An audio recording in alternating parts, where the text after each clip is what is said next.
Halo, selamat pagi. Salam tergerak, bergerak, dan menggerakkan. Kembali lagi dengan saya, Ninda Kusuma Dewi, calon guru penggerak Angkatan 11 Kota Denpasar. Pada hari ini saya sudah bersama dengan Ibu Dr. Anda Niwayan Purnasih, Kepala SMP Negeri 15 Denpasar. Ya, beliau adalah kepala sekolah saya yang tercinta.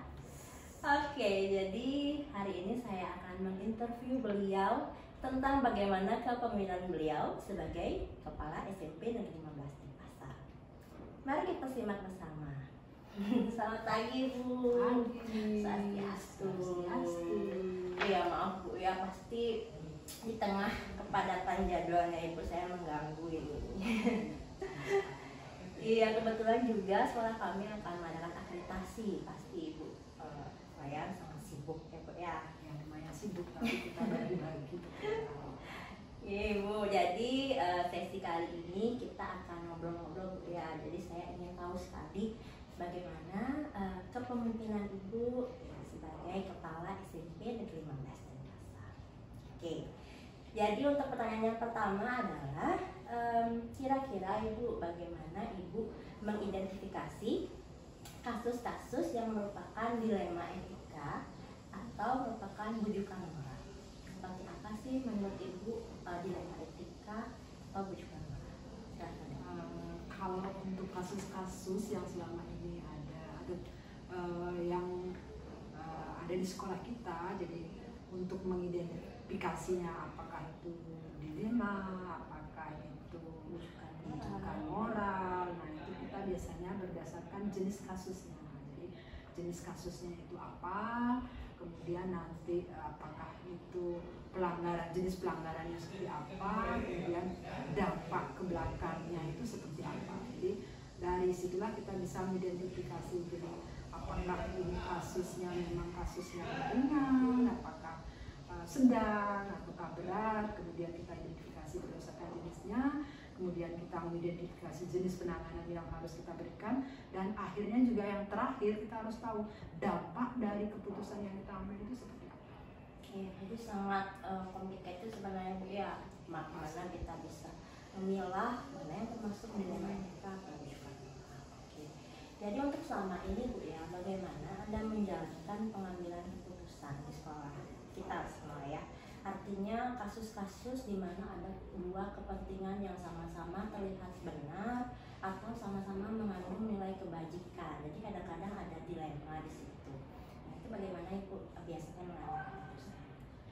Untuk kasus yang biasanya artinya kita melihat dari sisi benar, dari sisi artinya kita lihat oh ini sama-sama benar, sama-sama bagus, artinya pengaruhnya positif. Nah, kita juga melihat dampak nanti, walaupun artinya kasus A ini adalah benar, kemudian kasus B benar, nah kita lihat dampaknya dulu.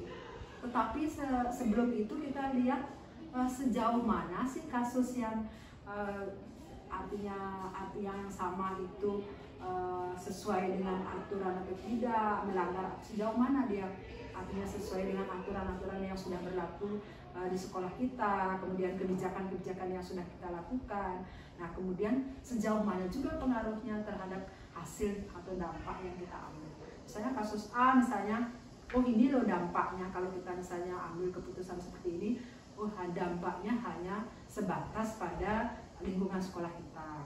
Tapi sama benar juga, tapi kalau kasus B, dampaknya ini bukan hanya sekolah kita, tapi juga untuk masyarakat, untuk siswa. Nah, jadi disitulah kita harus memutuskan yang memang berat, tetapi kita harus memang bisa berpikir secara realistis.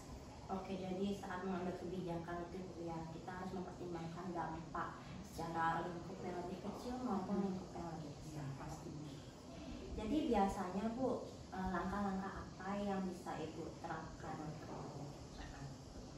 Jadi langkah-langkah yang biasa kita terapkan, yang pertama kali tentunya satu melihat dilema atau kasus tersebut itu apakah itu melanggar atau tidak. Tentu pasti kalau kasus pasti akan melanggar dengan aturan yang sekolah kita. Nah, kemudian yang kedua, kemudian kita pikirkan juga oh ini dampaknya terhadap lingkungan kita, terutama dulu dari segi guru-guru, kemudian siswa seperti apa dampaknya, kemudian seperti kepada masyarakat seperti apa dampaknya. Nah kemudian setelah itu kalau memang kasusnya itu betul-betul berat atau kasusnya itu memang betul-betul belum tidak bisa kita ambil sendiri, nah kita kan punya ada namanya waka, ada namanya pembantu-pembantu kita. Nah kemudian kita pertimbangkan, kita minta pertimbangan dari beliau-beliau seperti apa harus keputusan kita ambil sebelum kita memutuskan sesuatu yang kita ambil, karena apa yang kita ambil sendiri belum tentu sama dengan orang lain dan dampaknya baik untuk orang lain. Nah kalau juga masih belum bisa, nah kita adakan rapat pleno seperti apa. Nah barulah bisa putusan itu kita ambil supaya nanti di akhir tidak akan menimbulkan permasalahan. Oke, jadi langkah-langkahnya dimulai dari yang pertama ya Bu ya, pasti melihat dulu lalu kasusnya seperti apa, lalu juga pastinya tidak bekerja sendiri Bu ya, karena kita di komunitas sekolah pasti dibantu oleh wakil kepala sekolah dan staf seperti itu. Oke. Jadi yang selanjutnya Bu, apa yang selama ini Ibu anggap efektif dalam pengambilan keputusan? Yang kita anggap efektif sekali dalam pengambilan keputusan sebenarnya artinya tetap harus berpedoman atau berpatokan pada regulasi yang ada. Jadi sebelum kita mengambil suatu keputusan untuk memutuskan suatu permasalahan itu, kita harus melihat regulasinya dulu. Jadi bagaimana regulasinya yang harus kita ambil, kemudian yang kedua tadi ya seperti itu. Jadi bagaimana kita bisa berkolaborasi untuk mengambil keputusan itu, untuk memutuskan suatu keputusan itu bersama-sama sehingga di akhirnya sehingga tidak akan ada permasalahan yang timbul lagi dari keputusan yang kita ambil. Karena keputusan yang kita ambil salah akan berdampak lebih besar lagi atau lebih fatal lagi terhadap persoalan yang kita ambil. Oke, jadi yang utama memang regulasi Bu ya untuk pedoman. Nah selanjutnya kira-kira selama ini ada nggak sih Bu tantangan dalam pengambilan keputusan, terutama yang dilema etika tadi ya, pasti ada tantangan-tantangan juga. Kira-kira ada nggak? Pasti. Jadi dalam mengambil keputusan, setiap kita mengambil keputusan pasti ada tantangan. Jadi bahkan banyak tantangan yang kita harus hadapi ke depannya. Selain satu kita melihat dari segi tantangan yang tadi mana etika, kemudian moral, dilema, kemudian karena kita tidak bisa terlepas dari itu. Namanya kita manusia pasti punya rasa empati, punya rasa simpati. Nah kemudian dari rasa empati dan simpati itu untuk mengambil suatu keputusan tentu akan berpikir dua kali. Jadi apakah ini pantas untuk keputusan ini diberikan pada orang yang memang sudah artinya membantu kita tetapi dia mengalami masalah. Nah seperti apa yang harus kita memutuskan. Misalnya ada orang terdekat kita yang sering kita sudah ajak, sudah kita percayakan, kemudian ada sesuatu permasalahan yang terjadi pada mereka. Nah apa yang harus kita lakukan supaya nantinya tidak salah dari segi moral, kemudian dari segi psikis mereka, kemudian dari dampaknya pada kita juga, sehingga itu memang harus dipikirkan matang-matang dan memang betul-betul harus berdasarkan selain hati nurani, kemudian juga seperti tadi tentunya melihat regulasi dulu, kemudian dari segi hati nurani, kemudian dari keputusan bersama, jadi mana yang terbaik. Ya, jadi benar Bu ya, untuk konflik itu ada rasa keadilan itu, tapi pasti juga bertentangan dengan rasa kasihan Bu ya dalam mengambil suatu kebijakan. Oke, jadi kalau Ibu sendiri ya, apakah punya jadwal tertentu dalam sebuah penyelesaian kasus? Mungkin perlu ada waktu-waktu tertentu ataukah langsung menyelesaikan di tempat seperti itu biasanya? Nah, kalau biasanya selama ini di sekolah, jadi untuk jadwal sih memang kita tidak punya jadwal tertentu. Jadi kita selaku penanggung jawab kepala sekolah, jadi kita siap setiap saat untuk menyelesaikan atau membantu teman-teman yang punya permasalahan, baik itu bapak ibu guru, pegawai, siswa. Jadi karena permasalahan itu semakin dibiarkan, semakin artinya dipendam atau semakin lama tidak menyelesaikan, bukan artinya akan menimbulkan sesuatu yang bagus, tetapi malah akan menimbulkan dampak yang lebih besar lagi. Jadi kalau bisa, jadi kita biasanya saya sendiri menerapkan kalau memang artinya ada kasus hari ini, kalau memang bisa selesaikan hari ini, kenapa tidak? Jadi mana, tapi kita lihat juga dari segala prioritas. Jadi prioritas, misalnya pada saat itu ada kasus, nah kebetulan juga pada saat itu harus ada pekerjaan yang kita selesaikan yang memang lebih urgent, yang memang itu harus artinya dari segi kepentingan, dari segi kita tugas harus didahulukan, mungkin memang harus jadwalnya itu diundur tapi tidak jauh. Jadi selesai kita mengerjakan pekerjaan yang memang penting, nah itu kita ambil dan tetap tidak akan mendiamkan kasus itu lama-lama. Oke, jadi Ibu berprinsip kalau memang bisa gercep gitu ya Bu ya, harus, tapi memang kita ada prioritas. Oke, ada nggak Ibu seseorang atau faktor-faktor yang bisa mempermudah, mungkin tadi Ibu sempat sampaikan sebelumnya ya, dalam pengambilan keputusan? Kalau ada seseorang untuk mempermudah, pastinya tentu. Jadi kita sebagai umat beragama pasti tetap kita akan meminta petunjuk dulu kepada yang di atas supaya kita selalu diberikan artinya jalan dalam permasalahan atau persoalan apapun, dalam kegiatan apapun, supaya kita akan berdoa dulu. Jadi itu yang pertama kita lakukan, mohon petunjuk. Kemudian yang kedua pasti dengan orang-orang terdekat kita, kalau di sekolah ya dengan waka kita, jadi kita ajak untuk diskusi artinya permasalahan yang ada di sekolah. Nah kemudian juga akhirnya nanti dengan mencakup yang lebih besar lagi bapak ibu guru pegawai, kemudian dengan staf-staf sekolah. Nah itulah yang kita ajak untuk bekerja sama untuk membangun sekolah kita, untuk menyelesaikan suatu permasalahan di sekolah kita, sehingga pada akhirnya juga kita punya komite. Kalau memang itu melibatkan sampai orang tua, sampai ke masyarakat, itu kita juga akan bekerja sama dengan komite, akan bahkan kalau berat lagi mungkin dengan pihak yang berwajib ya, dengan yang pihak yang berwenang, karena mungkin kasusnya berat tidak bisa kita selesaikan, dan tentu ya kita dengan atasan kita, terutama dinas pendidikan, jelas ke situ dulu kita akan pasti menyelesaikan, artinya mohon untuk bantuan petunjuk, kemudian baru kita ke yang urajat dan seterusnya sesuai dengan aturan atau hierarki daripada aturan-aturan yang berlaku di sekolah. Oke, jadi memang ada Bu ya faktor-faktornya. Nah yang terakhir nih Bu, dari semua aspek yang sudah Ibu sampaikan tadi, kira-kira pembelajaran apa nih yang Ibu dapat dari pengalaman selama ini? Ibu ya sudah mengambil keputusan, pasti sudah banyak hal ya yang Ibu hadapi. Kira-kira ada nggak pelajarannya? Kalau untuk pembelajaran banyak sekali kita dapatkan pembelajaran dari artinya pengalaman selama ini, dari pengalaman yang berjalan. Jadi banyak yang kita dapat pembelajaran yang bisa kita lakukan, bagaimana cara mengambil keputusan yang baik, yang tepat supaya tidak salah, kemudian tidak memihak, tidak artinya merugikan diri sendiri, merugikan orang lain, pihak luar. Jadi banyaklah artinya yang kita harus pikirkan, banyak pengalaman yang bisa kita ambil ya dari kita, misalnya ada kita seperti pelatihan-pelatihan. Nah di situ juga kita diajarkan tentang pengambilan keputusan, kemudian dari kita berdiskusi atau dengan teman-teman, diskusi dengan sekolah lain, kepala sekolah lain, kemudian dengan guru-guru. Jadi banyaklah dari yang kita dapatkan itu bisa kita ambil pengalaman mana yang baik kita ambil, jadi mana yang tidak baik, nah kita artinya pilah. Jadi ini rasanya baik, jadi yang memang harus satu menguntungkan kita, yang tidak akan menimbulkan dampak, kita bisa adopsi. Jadi tidak harus mesti keputusan kita sendiri, tidak. Jadi kalau memang itu baik, walaupun dari siapapun itu, apakah masukannya dari guru, dari siswa, orang tua, kalau memang itu baik, pasti kita akan adopsi untuk kebaikan kita sendiri.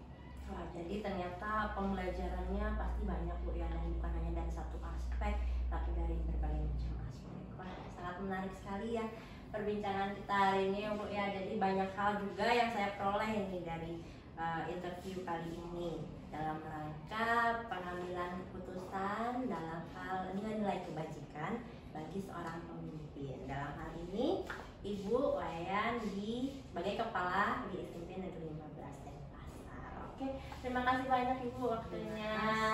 Terima kasih. Semoga sukses. untuk kasih. jadi calon penggeraknya supaya lulus dan bisa berangkat. Oke, terima kasih Bu. Kita tutup ya dengan nama Santi. Om Santi, Santi, Santi. Om Swastiastu Ibu.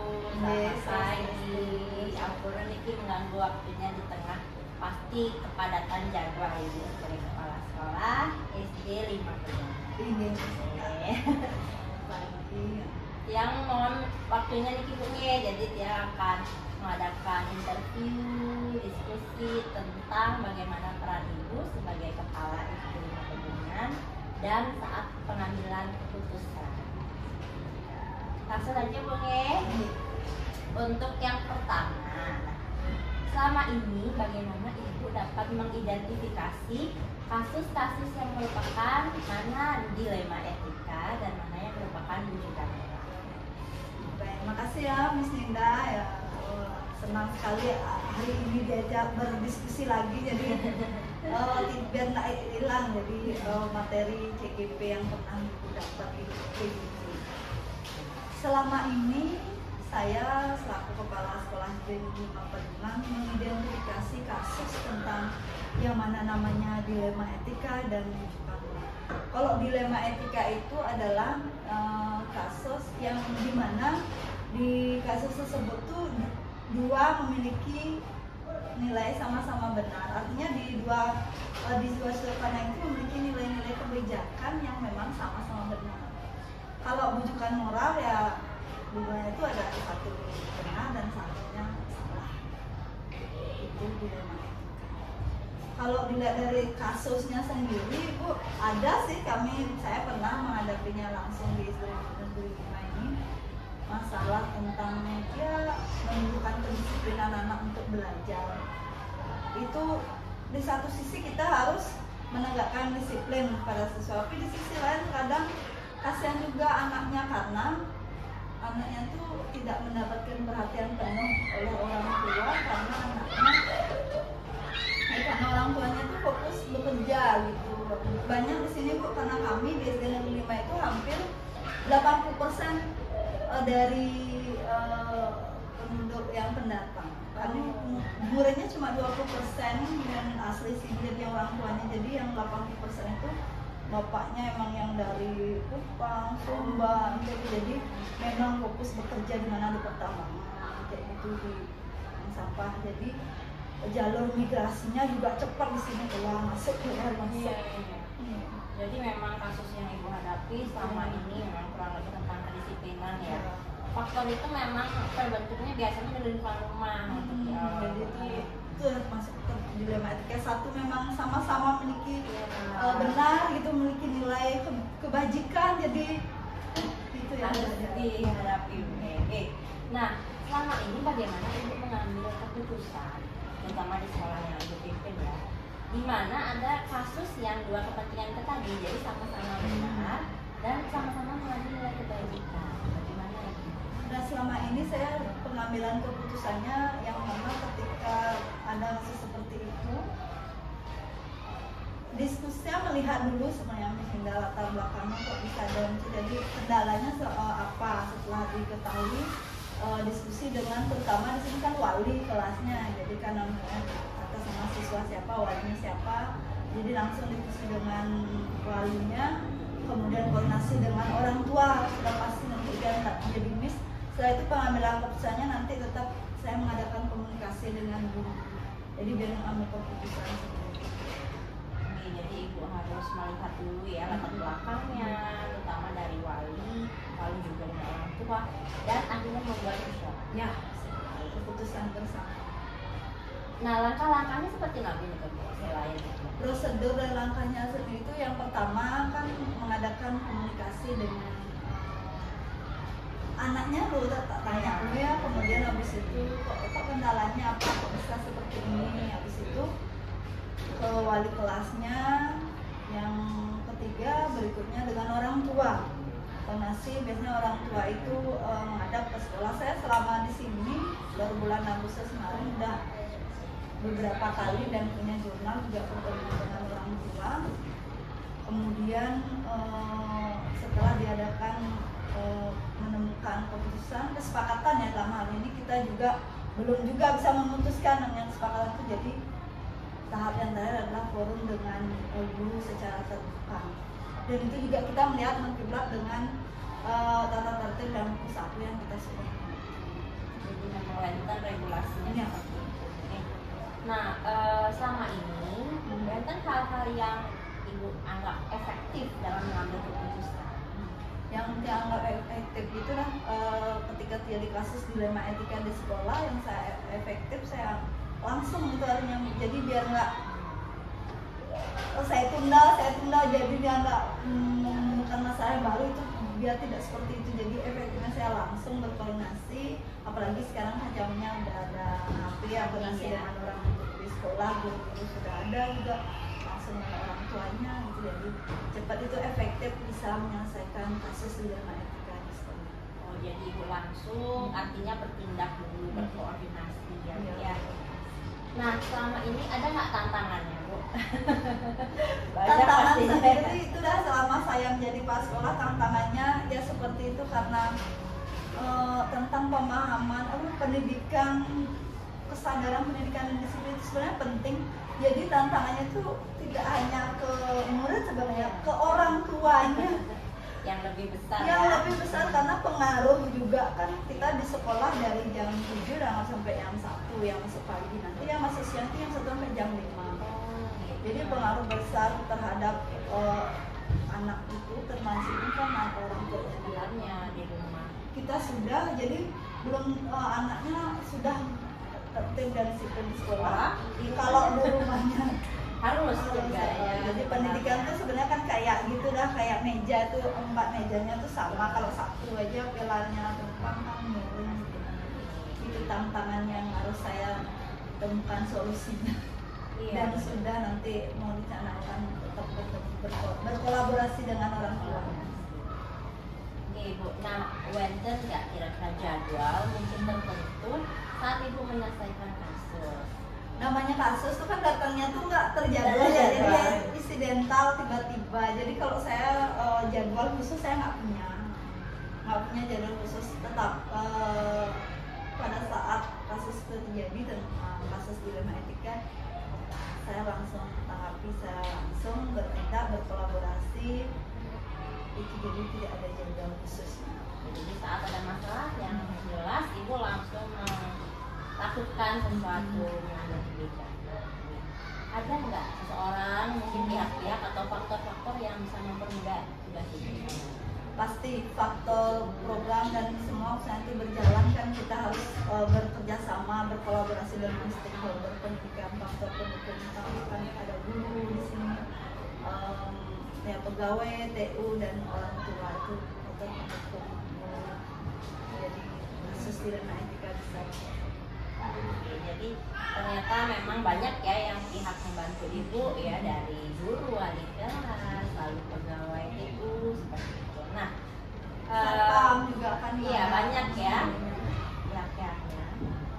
Ini Bu, jadi kita sudah hampir di penghujung ya Bu ya wawancara. Nah, dari segala yang tadi sudah kita diskusikan, sudah Ibu sampaikan, ada nggak pembelajaran mungkin Ibu yang bisa Ibu petik dari pengalaman-pengalaman sebelumnya saat pengambilan keputusan? Pembelajaran yang paling penting saya dapat dalam dilema etika ini adalah sesuatu yang keputusan yang diambil itu nggak bisa sendiri.